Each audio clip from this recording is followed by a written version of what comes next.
The estimated savings based on the evaluations was 66%. They would have expected that it's actually going to use 66% less energy than it did previous to the all the upgrades that were done.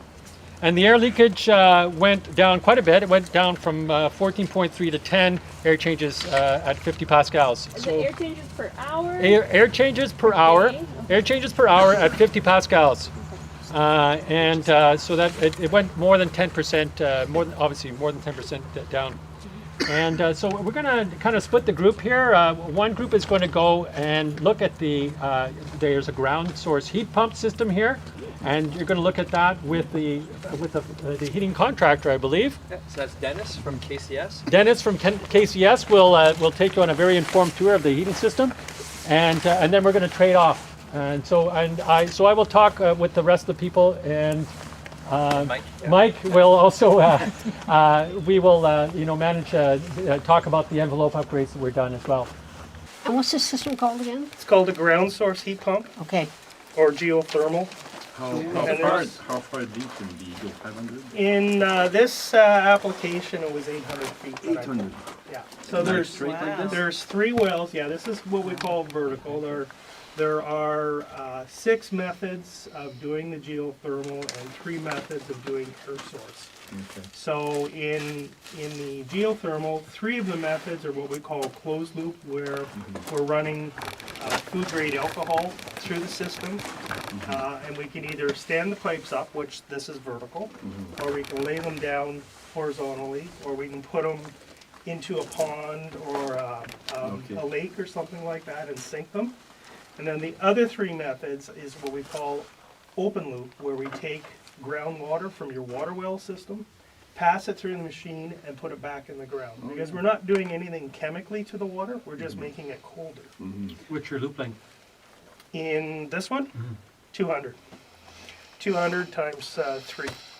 And how much would it have cost to put in this system? I About think it was about 52. 62? 52,000, yeah. 52,000? Yes. But it's the only heat source for the building. That's the only source. And this, he also gets hot water for his showers, and he also gets air conditioning as well.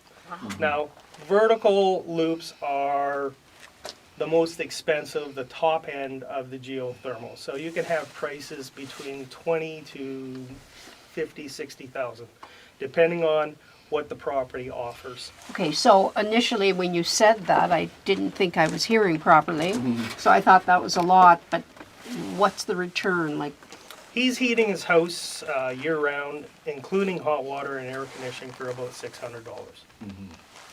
What's the maintenance on it? Because you mentioned it's got the alcohol running through. Do you have to treat that every once in a while? Nope. Is there some kind No, of it doesn't degrade. The only thing that he has to do is change the air filters, which is down in this area. I haven't been here for 4 or 5 years since I put it in. There really isn't any maintenance Is to there it. any wear and tear of the machine? No, because basically when you look at it, it's a big box of copper tubes and coils and refrigeration compressors. And there's really not a lot of moving parts in this, so there's not really a high maintenance level. There are systems that I've fixed that are 20, 30 years old that still run without any issues. Can you So- speak a little bit about the method that's used to go from the 12 degrees Fahrenheit that's in the ground to the 120 that he has going into his system? So what this machine is doing is picking up an item, what we call latent heat, available heat that's in that 50 degrees. And through the refrigeration process, if for instance you took a bottle of alcohol and dumped it on your hand would be cold. It's cold because it's evaporating the heat off of your hand. Well, the same thing is going on in this type of device where we're just using Freon, just like a refrigerator. The inside of a refrigerator is cold, and the back of the refrigerator is always hot because it's extracting the heat that's inside your refrigerator and sending it out the back. We're doing exactly the same thing here, except that we're taking the alcohol, which is at 50 degrees, and we're extracting that heat out of there, and then we're transferring on the other side into these air ducts, and we're heating the house. When we're doing air conditioning, we reverse the process. We take the heat out of the house, and we put the heat back into the fluid and send it back into the ground. These systems, I'm assuming they're fairly scalable because this is a big place. I get the system is.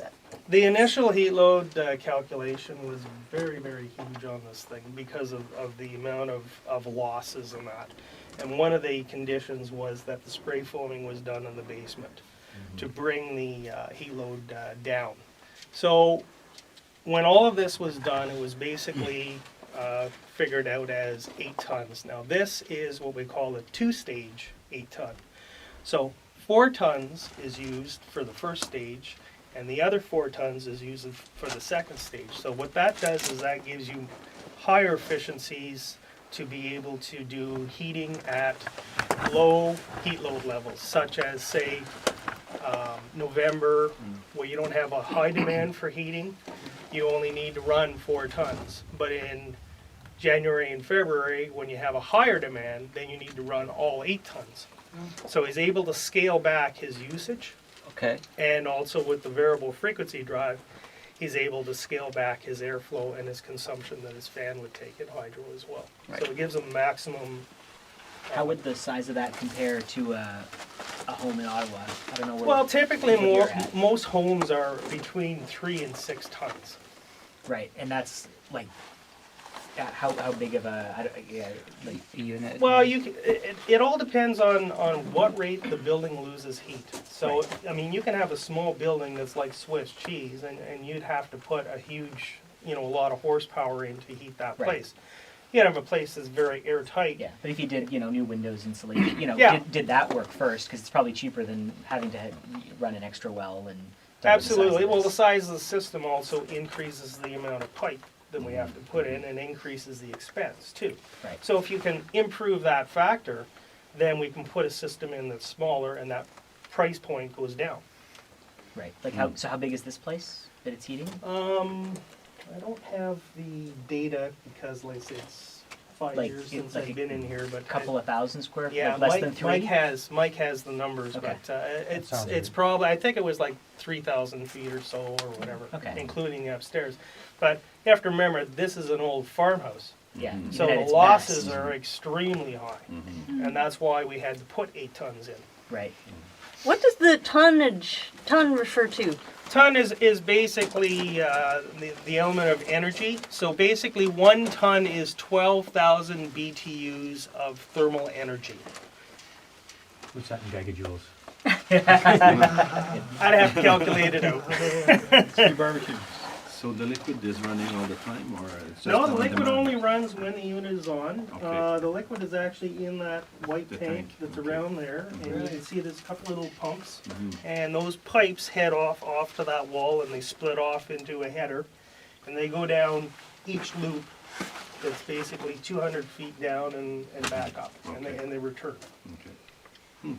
So when you say 12 degrees, does that mean the house brings the house temperature up to 12 degrees in the winter time, or what does that mean? No, it brings the house up to a Whatever nice you want. 70, 75, 80 degrees. Because It starts at 12. the fluid coming in is at 12 degrees, okay? But what's coming out on the other side of this unit is in around 100, 120 Fahrenheit or 30, Oh, right. 32 C or whatever, and it's heating up the air. So he doesn't need a wood stove or nothing. Doesn't need anything. And it's exchanging into both air and water Yes. in the same unit as opposed to going into water and then heating the house off with the hot water. Well, it is doing hot water. Here's his hot water tank here, and there's 2 pipes that actually branch off to the unit right here, and they split up the heat. So part of the heat goes to the air through the ductwork, and the other part of the heat gets transferred into his hot water tank and makes his hot water tank about 100 Fahrenheit, about 30 C. So is there a burner inside the machine? No, there's no burner at all. This doesn't burn any fossil fuels, nothing. Just electricity, that's it. Just electricity to run the compressor, and I'll open that up. So, $600 worth of electricity a year, and that's it. yeah, and that includes his air conditioning, his heating, and his hot water for his showers. So here are the two. Here's the two refrigeration compressors right here. And in fact, probably what I can do is I can get Mike to turn it on. I'll turn it on. You can actually feel the pipes. You'll feel the amount of heat that's actually being transferred into the house that came from the ground. I'll go up there and turn it on. You touch this pipe here. It's cold. No, it's not cold. Oh, yes. Oh, it's hot. That is the energy that it had. That's the thermal energy it is extracted out of the ground. It's putting into the house.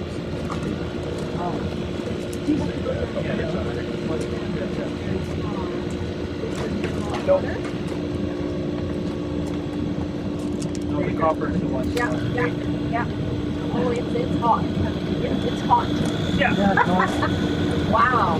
So now what we've got here is we've actually got two stages running at the same time. So we've got 8 tons of heat coming out.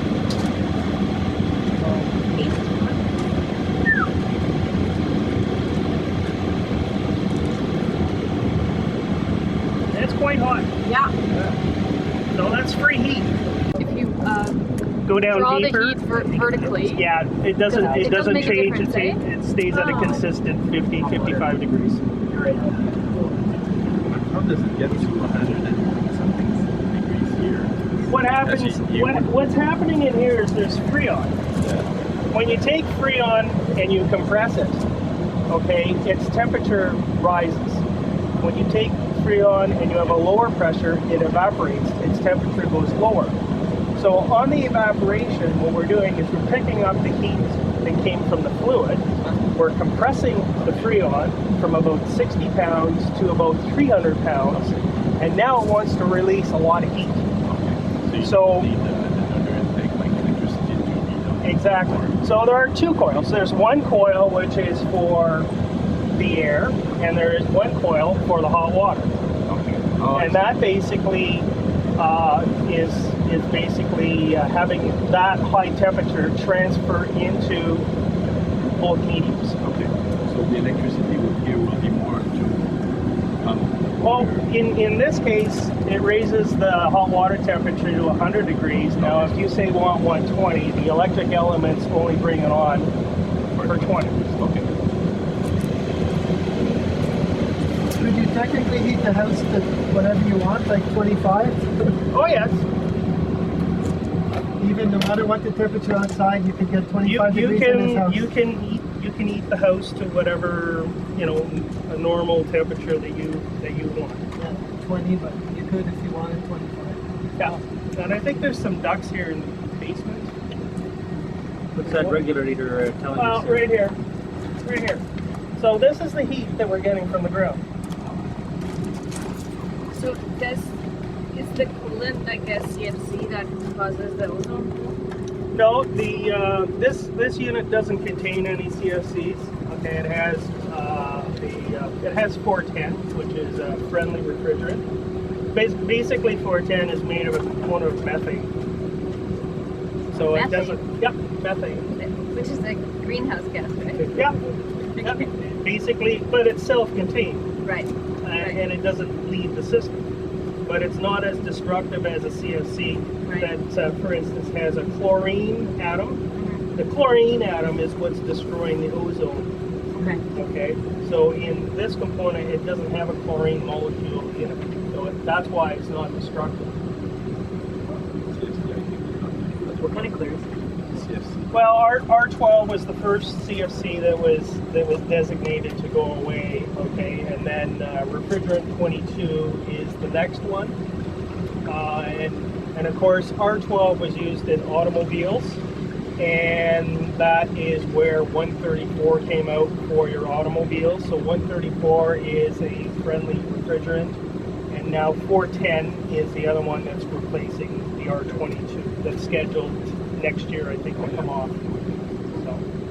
Could you just talk about the difference in price and I guess efficiency between the vertical systems and the ones where you go into a pond or? You're going to get the same efficiency from a vertical and a horizontal because the ground temperature is 50 degrees. Okay? Yeah. And you're going to get the same efficiency off an open loop, which is the water well type of system. Right. because it's 50 degrees. Okay. Now on the closed loop, what a lot of contractors do is they come in with a very cheap price, and what they do is they start cutting corners. They start making the loops shorter. So what happens is the fluid temperature now drops from 50 to 45. Now you start becoming more inefficient because you're trying to extract heat at a colder temperature, and there isn't that much heat available at 45 than say at 50. But the price was good, and the price was cheaper because he put in less loop. In the systems that I do, I don't do that kind of stuff.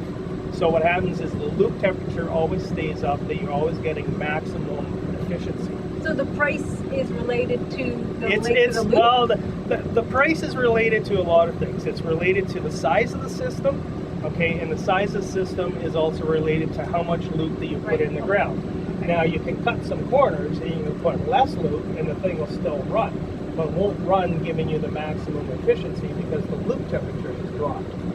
So, okay, so if you had a choice, say you had a pond in your yard, Yes. how would you decide between using the horizontal versus the vertical? Like, It's strictly a cost. Okay, so for instance, if you had a pond, okay, it may take me 4 or 5 days to construct a loop and drop it in the pond and basically sink it. It may take me 2 weeks to dig up your backyard and lay the same amount of pipe with an excavator. Right. So you have the added cost of the excavation plus a longer work time. Right. You've got the same material cost, Yeah. but you've got a higher cost for installation. Okay. So this is where all of these little things dictate why one system becomes more expensive versus another. Now, for instance, in vertical, if you want to do it in the city, Yeah. you don't have any choice in the city because you don't have any land. Yeah. So there's only one way to go, which is vertical, which is the most expensive. My cost for drilling is $25 a foot. So in this case, if we had 1,000 feet, we have $25,000 just in holes.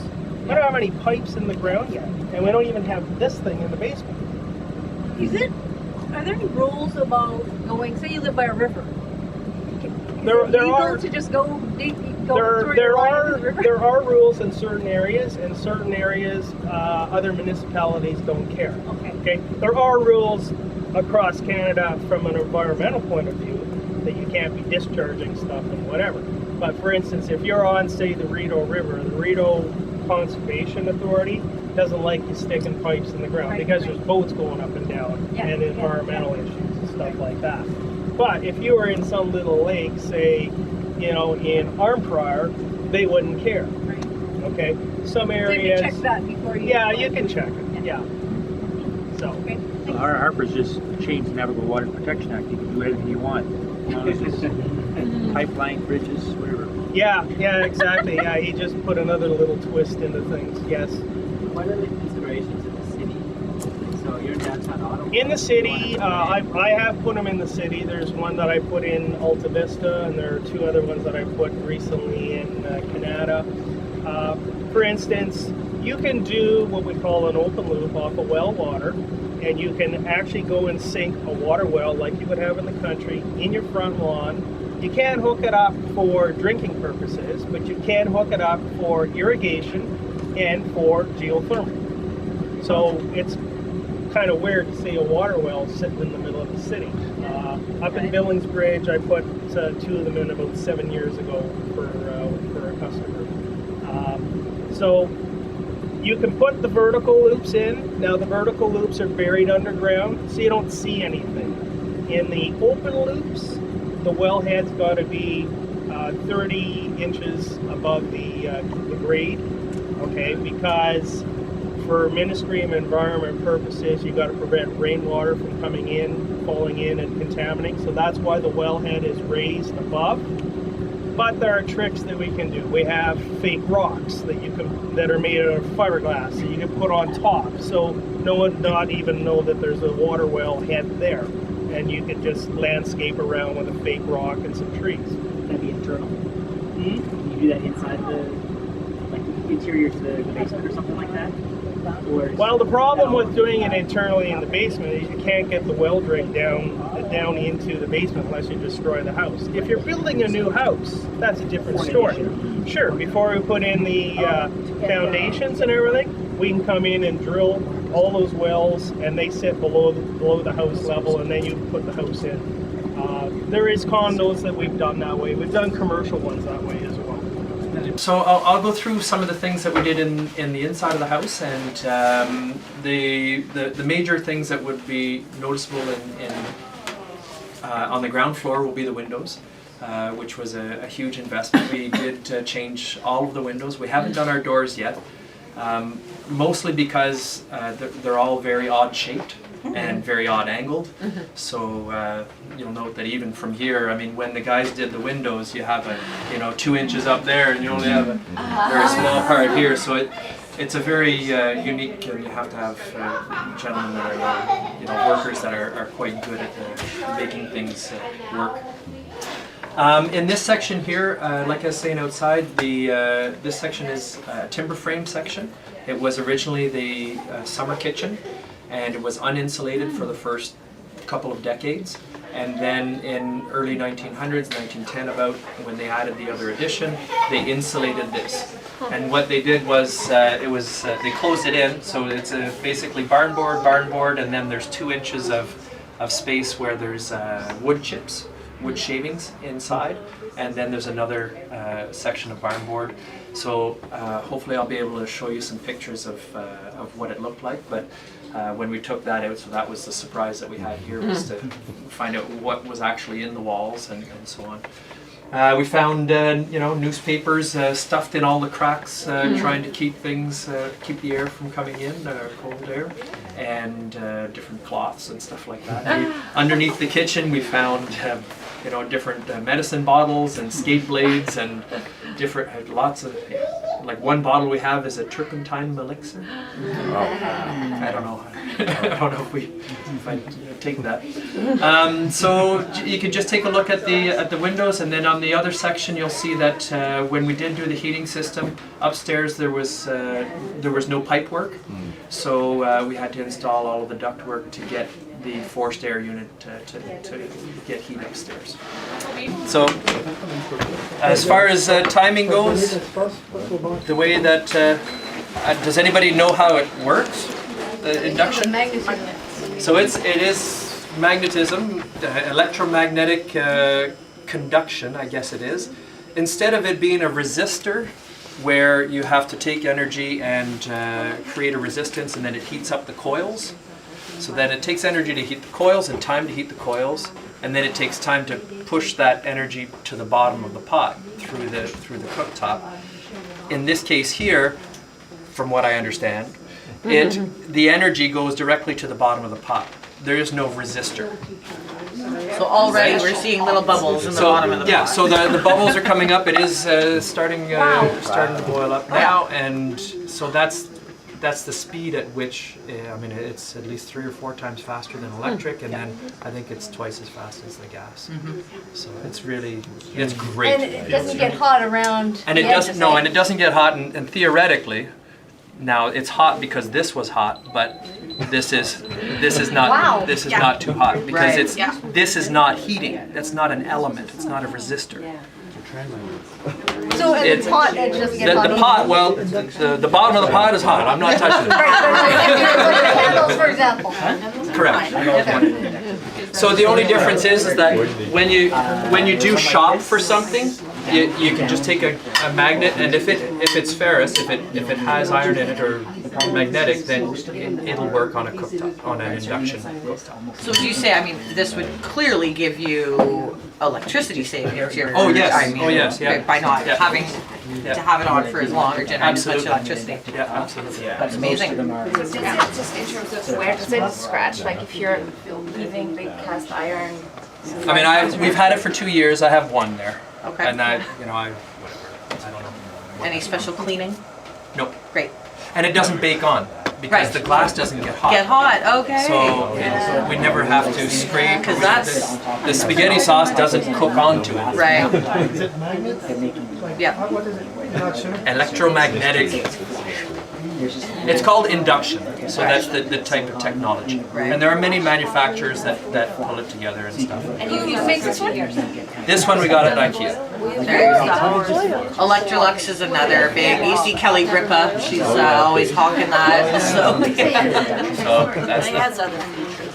Awesome. and it'll shut off automatically, and if it boils over, it'll shut off and stuff like that. If there's no pot on it, then it turns off because there's no Right, magnet. there's no magnet.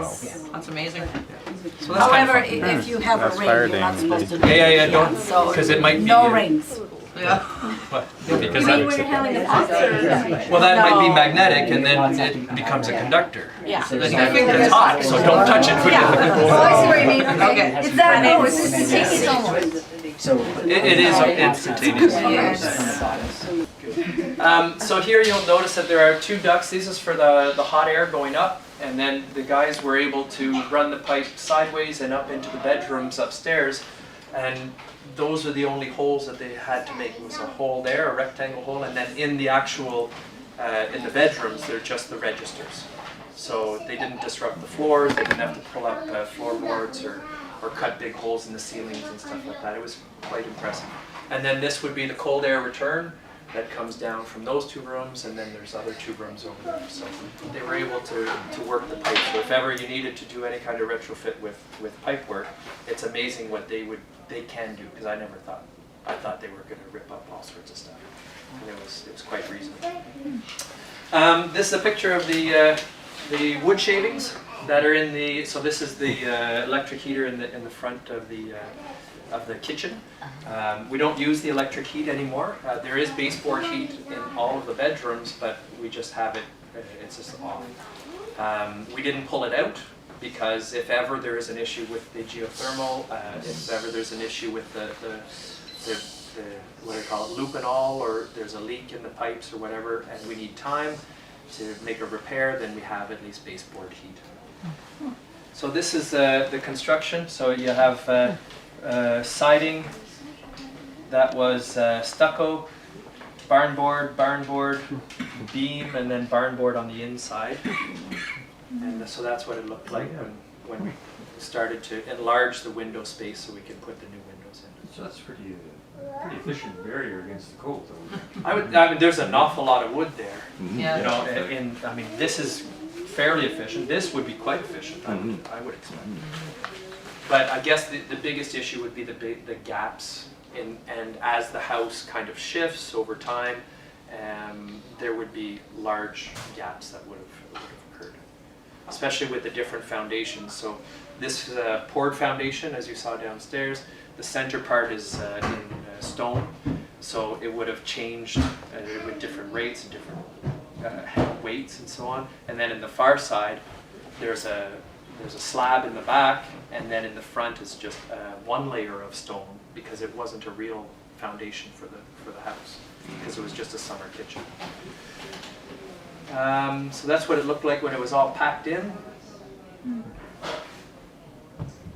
Yeah, because they use straw bales now too for insulation. Yes, yeah, and then you have super wide walls that are quite efficient. Okay, so this is around this section here where the well is just behind you, and so once there was dug out, they did a tar, and then we eventually put down our weeping system, and then brought it out to the road. And they did add insulation, just a one inch insulation. I don't think anybody asked in the last group either, but how long, sort of for the outside stuff that you had to do before you could address, I guess, some of the other issues, was that, like, how long did that process? Well, we knew that as we purchased the house, I mean, it was on the market for an awful long time. It was on the market for almost a year and a half, 2 years before we purchased it. Okay. And with the inspection, it was a Century Home inspector that came in and said, okay, the first thing to take care of is the foundation. Right. In order to make sure the structure is going to be solid, and then also to reduce the humidity in the house. Right. Because the water would come in, and it was a mud floor in the basement. Now you see it's gravel. So it was very, very humid. And the cistern was full of water also. Did you put a vapor barrier underneath that stone? Yes, so but it's just a 6 mil poly. Like, I mean, I think that in order to finish the job now, we don't know what to do next, but it would be either poured foundation, poured concrete, or maybe there's another way to keep the humidity out from coming up through the gravel. Put a slab in there. It could be that's the way to go. There's also time. We just have to give the house a few years to dry it and not getting re-wetted every year. The cistern, as Mike said, was fully closed. We had it open and it's full of water when we came in. So we mentioned to the other group the story that we had mosquitoes in the winter. So the first two winters. The first 2 winters. So you're wondering where it's been 4 winters. So the 3rd winter, when we did all the biggest jobs, it was, we didn't have as many, we had a few. And then last year, we had even less. Then we've seen 2 or 3 so far. So I think we have to give it another 5 years as well. Sure. The windows was a big thing. There's wooden windows everywhere. Oh, yeah. You couldn't see anything by Christmas. During the winter, it was all frosted. All frosted, couldn't see anything. And there's no concern with the spray foam insulation against the foundation? We did the repointing of the and the strengthening of the foundation first. Okay. So before it was spray foamed, the guys came in and they did put the limestone, the appropriate structural bit in place. Right. And now that once that's in place, the spray foam is actually, it really helps with the strength of it. So cool. So it's a good thing. yeah. Oh, it has the insulation value and the air leakage value, but then it also adds strength. And it's not humid at all. The first winters when we would touch the stone, they would be sweating all summer. Ours do that. Right. There's no visible water, but it's damp. Yeah. So we spray foamed it, and now you can. I mean, as you touched it, I'm sure it's just always warm. It's like there's no sweat coming off. Well, basically, all the moisture that's in that hillside is coming down to the house here. Oh, it would come in the house, it would fill the basement, and then it would eventually go away. Oh yeah, it was awful. Yeah. The water coming in. So as opposed to the first house we saw where, they were sort of saying, oh, we didn't have to dig around the exterior of the house. We're also talking about a house that was in town that wasn't built on the side of ridge. Ridge, exactly. And so that wasn't an issue for them. It was also a poured concrete or concrete block, whereas here as we were talking in the other house, more stone type issues, and then clearly geographically we've got an issue here with water. Right. Yeah. And that's part of it is there was dual purpose. We wanted the energy efficiencies and to slow the air leakage, but we also needed to control the water. And so this is what they used to cut the cistern downstairs. I don't know if you noticed the big we cement. were wondering what that was. So it's a soft water cistern. So it collected water in the early days, where they would then use that water for their garden. But this was for an their- animal farm, Yeah. so they used the water for the cows For feeding and their the animals, horses, just like we had one outside. Because you can only depend on your ground source water for so much, especially in those days when it was all surface wells. So now that we have a regular well, we don't use it. We do collect rainwater off of our double garage there, and then it's just the barrel is there and it just flows into our garden. So we just gravity fed. So that works out nicely. So that's what they used to. And so now we have a storage space. But when we moved in, I mean, there was this much sludge that had been water that had been in there for decades and decades.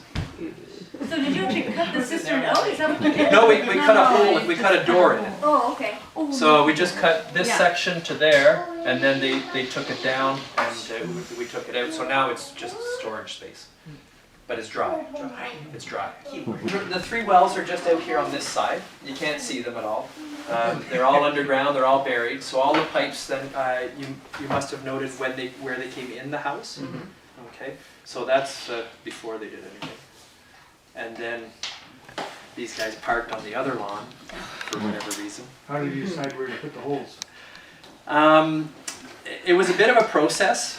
with I Denis. didn't want to wreck the other side. I then come back from grocery shopping and there's this truck on the other side. Originally, we had thought that we were going to do a horizontal loop system where it's cheaper because there's not the drilling that's involved. So you basically excavate long trenches and you lay down your pipe about 6, 7 feet down, and it's lots of pipe that gets looped throughout the field. We didn't know what was going to happen with that field, if ever we needed to sell it, whatever, so we didn't go over there. We came over here, we talked with Denis, he was saying, okay, well, the second cheapest option is open loop. And open loop basically takes, if you have lots of water flow underground, you take that water, you take the heat energy from that water, use it in your compressors in the geothermal unit, heat the house, and then you expel the water back into the ground. That's the second cheapest option. The third cheapest option is closed loop, and that happens when you don't find water. And so we drilled one well, we went down 200 feet, no water, 300 feet, no water. Denis is starting to sweat. 400 feet, no water. So then he says, okay, it can't be an open loop type of system. So we ended up doing a closed loop system, which requires the glycanol, the glycol goes, the antifreeze goes into the ground. So we have 3 wells of 400 feet. So it goes down 400, back up 400, and so there's 800 feet in one well, 800 feet in another, so there's 2,400 feet. You have much water in your house, but nothing in the... It's all surface. It was all surface water. But you didn't have to do no engineering reports or anything. I guess you're. Well, being out in the country, I mean, did we need permits, etc.? No. So it was just like drilling other wells, except it's not even for drinking water, so you didn't require to have it tested or anything like that, because we're not actually taking water out of the ground. We're just running pipe down and pipe back up, and then they fill it with an insulating cement type stuff, so that it conducts well from the ground source. So underground, it's always a constant 13 degrees or so, and that's where the energy comes from, and then you extract more energy by using the compressors. But yeah, it was a mess. When you're dealing with, one well is something, like this one here is only 200 feet down for our drinking water, so we're lucky about that. But these were each down 400 feet. And then the unit itself was quite challenging to move downstairs because it came in one big unit. It came off of skids, delivered, and it was that big to get it down that stairwell. Does it all go down basements? You think they break it down? Most of these ones here are, well, this one here is a commercial grade. That's the key thing. It's an industrial machine. Right. Because of all the challenges in the construction, so it wouldn't retain the heat as much as the numbers calculated. So then they have to adapt and adapt. So here it is, the delivery. There's Denis right in the middle. He's smiling. Hands on. He's still smiling. Yeah. He wasn't smiling later. In order to help move it, we needed to use some structure in the attic of the kitchen, and so we chained it in order to try to move it forward. So we slid it down the stairs before the insulation, so that there was enough space to do it. I like those guys are smiling. That's They could get it down. The house was They thought, built yeah. before. Right. So, and with all the needs. So that was the first incentive in looking at I think Denis was able to pull off the capabilities for it and explain a little bit about the compressors, etc. Okay. So noise-wise, you don't hear it. I mean, I know it's in the basement. Well, yeah, but now, for example, it's not running. on, But when you do it, hear But it. to Denis' credit, because it's an industrial machine, it was louder, but he made adjustments, unbelievable. So, Great. yeah, at first we heard it more than we expected, then he came in. I think you get corrected used to it so- too, right? Yes. Well, Yes, you always hear it a little bit, but really, we don't notice it. Thank you very much. Thank for you. your Very welcome. guidance. Very welcome. It really Very is. happy to see you with your